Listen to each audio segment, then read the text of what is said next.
This is the word of the Lord.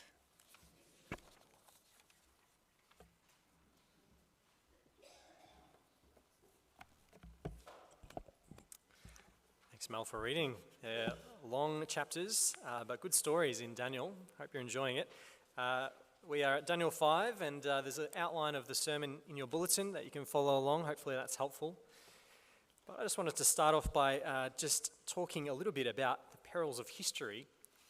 Sometimes historians and people will say and look at the Bible and say, the stuff in here that's made up, it's not real, this didn't really happen. And chapter 5 is one of those chapters, believe it or not, because there's a guy called Belshazzar who we meet today. And he here is the king of the Babylonian kingdom. Well, in the 1800s, they knew some of the history of the Babylonian Empire, and the history that they knew was that at that time, there was a king called Nabonidus. Nabonidus was the king at this time, and for 10 years prior to this date. The day is 539 BC, where we're reading. And so people thought, well, the Bible's made it up. This is not correct. It's not accurate. Belshazzar didn't exist. We know Nabonidus was the king. That is until in the late 1800s, there was an archaeologist working in the Middle East, and he found these things now known as the cylinders of Nabonidus. They're held in, I think, the British Museum and the Berlin Museum. And as they were transcribed and translated, they found out that Nabonidus had gone on a 10-year campaign to Arabia, and in his place, he'd set his son, Belshazzar, as king of the kingdom, which perfectly aligned with exactly what chapter 5 had been saying. And so it proved at that point, again, the Bible was telling what was true, but people don't always believe the history that we have written here. Well, that's a little bit of a sneak peek of sometimes what happens in history. There's a little note at the very bottom of your handout that tells you where you can go and Google a bit more about that if you're interested. Well worth a read. But as you'll have noticed from our reading, we have a new king on the throne in the book of Daniel. His name is Belshazzar. Last week we were still in the reign of Nebuchadnezzar, the first king of Babylon, and he had learnt a valuable lesson. God had humbled his heart. We had that recalled in our story. And he'd learnt that the King of Heaven rules. And at the end of the chapter, he made this proclamation for all kings and all rulers, all peoples to know that the King of Heaven rules, and that a ruler should respond with humble obedience, praise, and honor to the King of Heaven. That is the lesson Nebuchadnezzar put out there for all future leaders to heed. The question of today's passage is, does Belshazzar heed it? He's a new king. It's 23 years since Nebuchadnezzar, as I've said. It's 539 BC. It's the last year, in fact, the last day of the Babylonian Empire. When a new king comes to power, will they humble themselves, praise and honor the King of Heaven, or will they heed the lesson of the lesson of Nebuchadnezzar? And if they don't, what will God do? Well, we'll see in our passage, God terrifies the proud, he reveals their culpability, he judges the guilty. So let's jump into the text. Well, verse 1 we see Belshazzar's throwing a great feast. You see there, he's got 1,000 of his lords are there at the feast. And in an act of arrogance and indulgence, he calls for cups and bowls to be brought to distribute the wine. And he doesn't just pick any old cups. No, he specifies, bring me the gold from that nation, Israel, that God. Bring me his bowls, that nation which we conquered, the cups his grandfather Nebuchadnezzar had taken from the temple in Jerusalem. And in this public display of might, where Belshazzar is drinking from the vessels of a nation that he conquered and showing off in front of everyone, something happens. Because Belshazzar is challenging God at this point.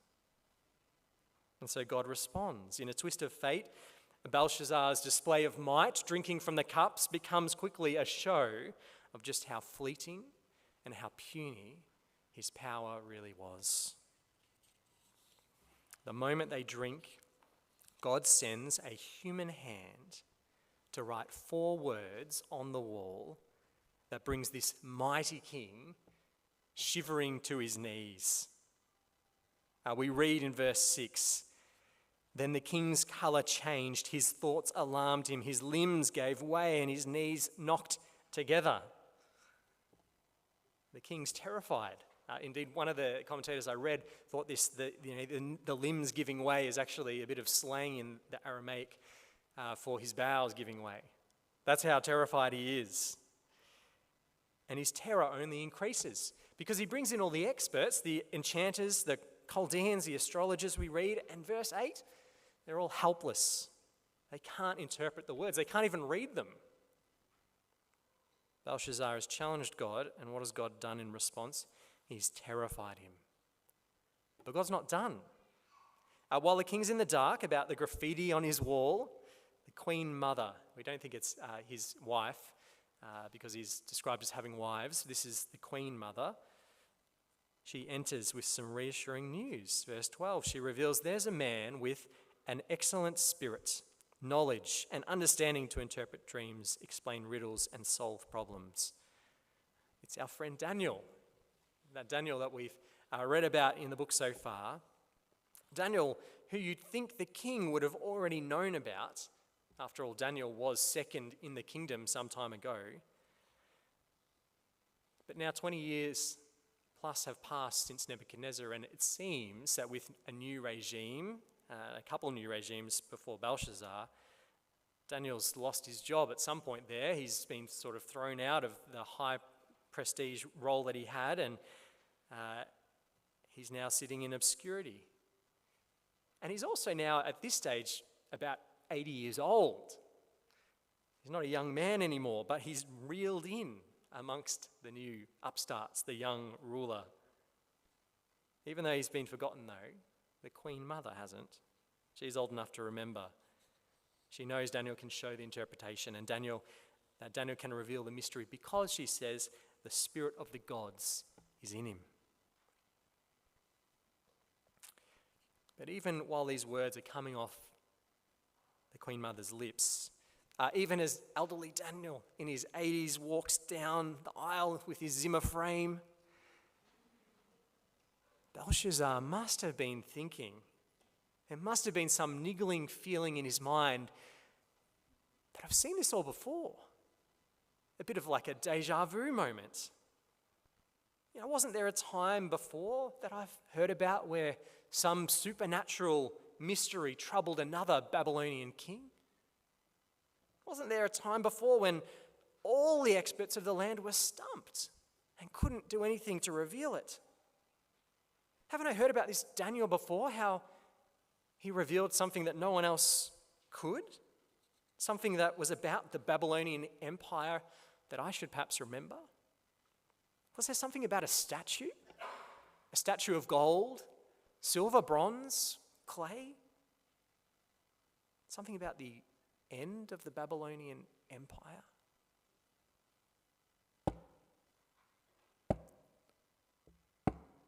Daniel walks down the aisle, Belshazzar wondering, thinking, this is eerily familiar. History is repeating itself. God has terrified yet another Babylonian king, but now he's going to reveal that this king is culpable. We see as Daniel enters, walks down, the slate floor, the king is shivering in fear. And I want you to compare for a moment the pair. The king, the all-powerful ruler of Babylon, knees wobbling, teeth jittering, pale as a ghost. And here's Daniel, or Belteshazzar, a now seemingly powerless, long-forgotten Jewish man, yet one who stands confidently and speaks boldly before a king who could end his life there and then. And this Daniel, this bold Daniel, continues, just like I think any old man, to give a young man a lesson in history. Here's something you need to know, young whippersnapper.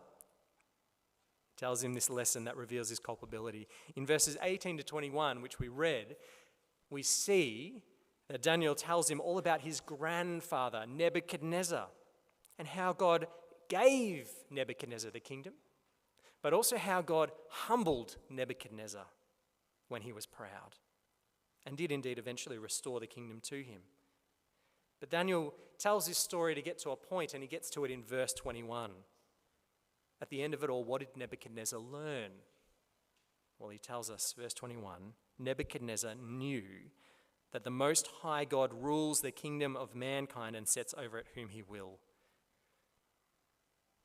God rules was the lesson Nebuchadnezzar learnt. But here's the sting for his grandson, Belshazzar, verse 22. And you, his son, Belshazzar, have not humbled your heart, though you knew all this. Belshazzar knew the history of Babylonia, the history of his grandfather. And Daniel here reveals his culpability. Belshazzar can't prove ignorance to this matter. He knew it, and he knew what he should have been doing. And so instead of doing what Nebuchadnezzar did, humbling his heart, verse 23 tells us what Belshazzar has done. He says, you have lifted up yourself against the Lord of heaven, and the vessels of his house have been brought in before you, and you and your lords, your wives, your concubines have drunk wine from them. And you've praised the gods of silver and gold, of bronze, iron, wood, and stone, which do not see or hear or know. But the God in whose hand is your breath, and whose are all your ways, you have not honoured.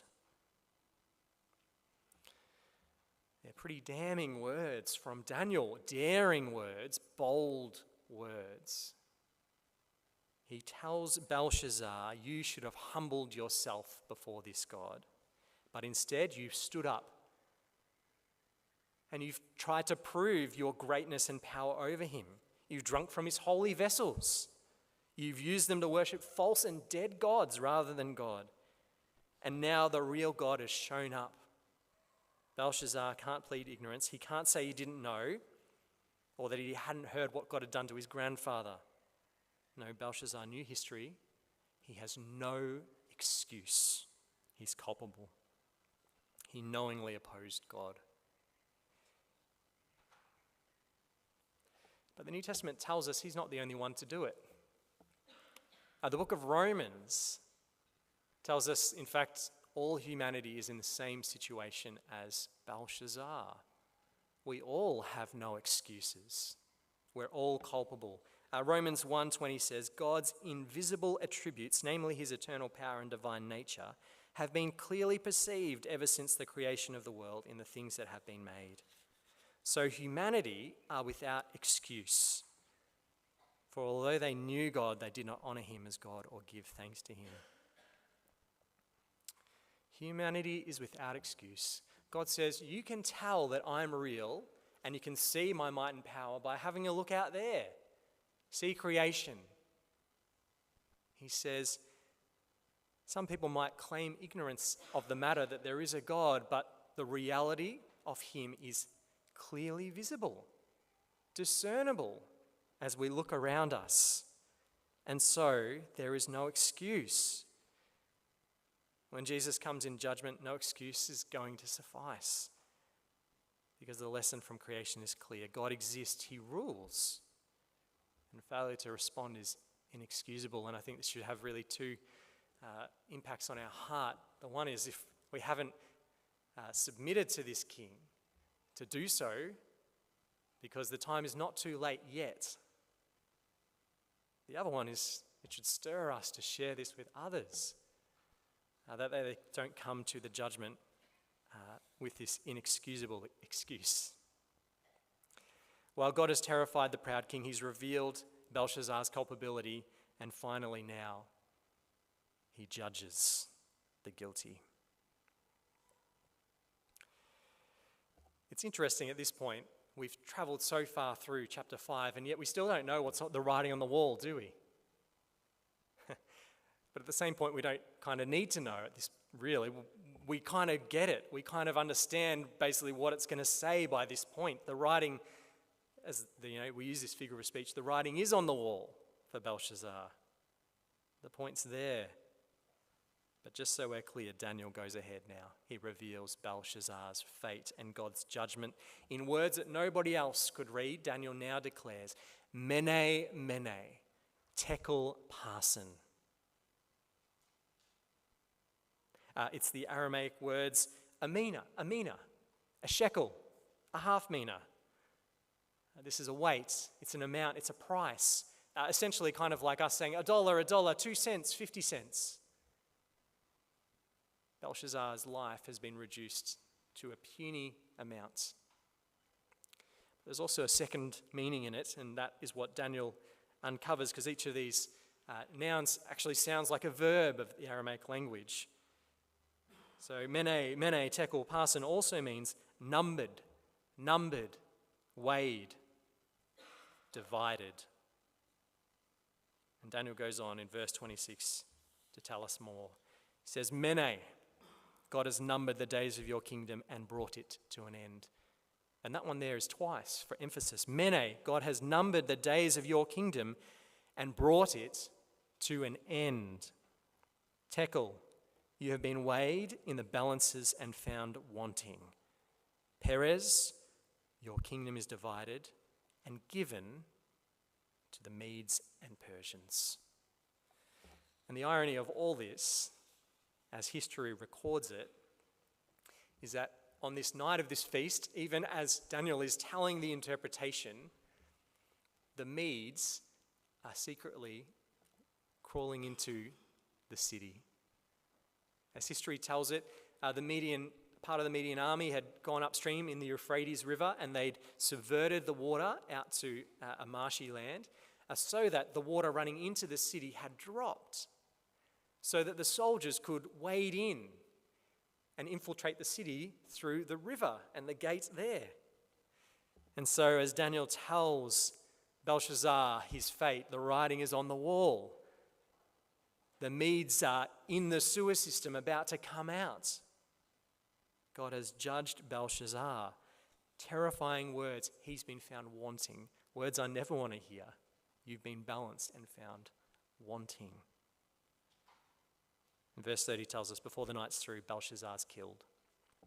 And verse 31, Darius the Mede receives the kingdom. The Babylonian Empire comes to an end. The empire is given at God's will to the Persian kingdom, and Nebuchadnezzar's dream, all the way from back in chapter 2, it's being fulfilled. The Most High God rules the kingdom of mankind and sets over it whom he will. Belshazzar did not humble his heart nor honor God, and so God has judged him. He takes Belshazzar's kingdom. He takes Belshazzar's rule. Ultimately, he takes Belshazzar's life.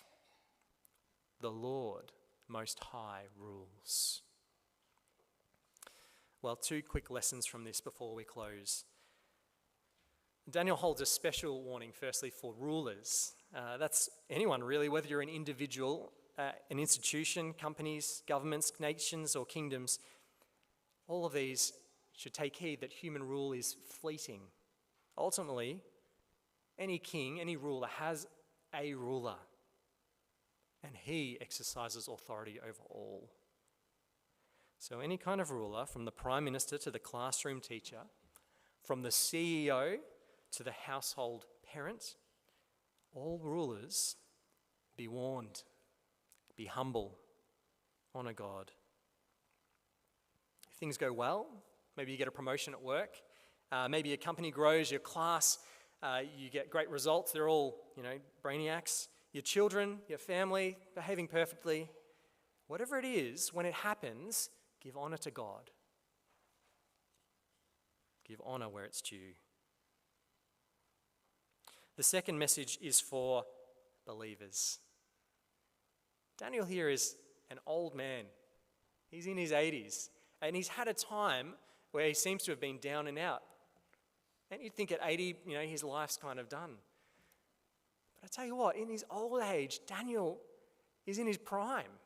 He does some of the most remarkable and best things yet.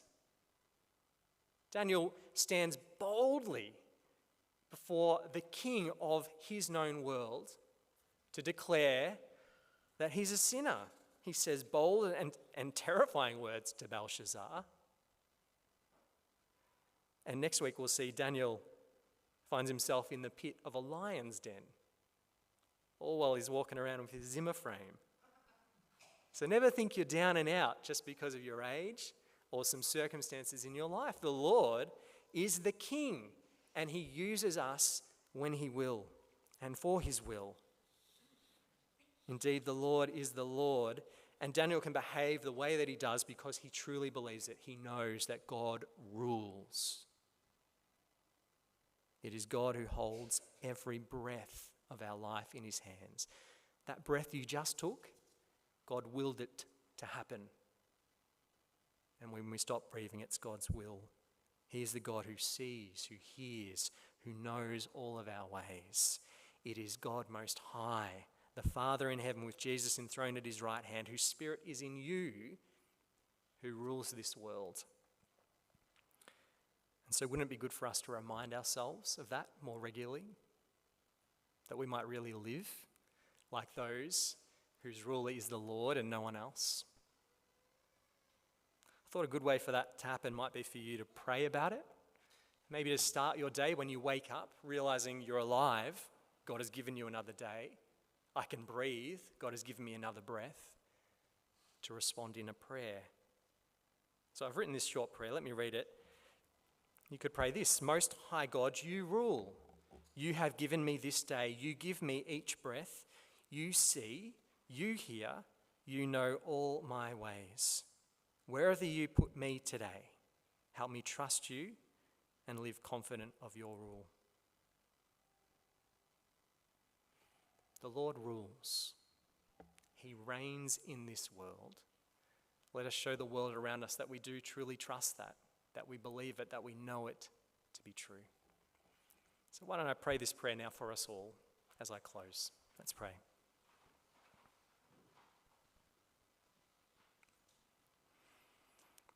Most High God, you rule.